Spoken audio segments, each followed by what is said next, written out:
live look right now this noon from the U.S. Senate floor, where a marathon session is still going on. The vote-a-rama began nearly 27 hours ago.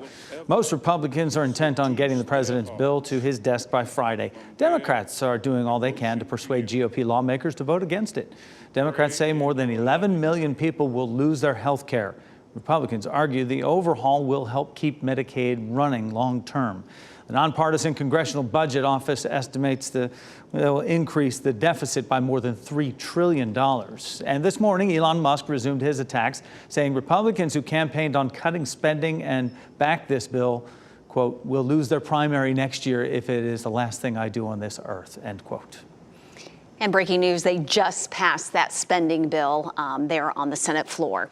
New at noon, Governor Josh Stein gave a stark warning about potential SNAP and Medicaid cuts. That warning came during a virtual briefing this morning about how the cuts could affect North Carolinians. WRAL's Chris Lovingood was at that briefing. Chris, you were able to ask a question about this. You know, Renee, which is why I took the opportunity to ask what state leaders would say to federal lawmakers, specifically how these cuts proposed in the One Big Beautiful Bill would affect North Carolinians.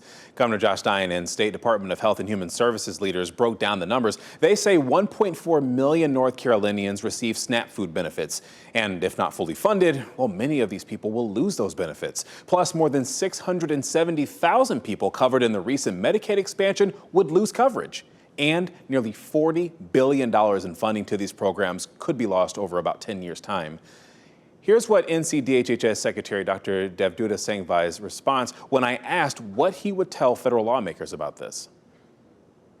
While on the surface this may be in the best interest of trimming national debt and so forth, the implication for North Carolina is severe and very real. And it will be a crisis.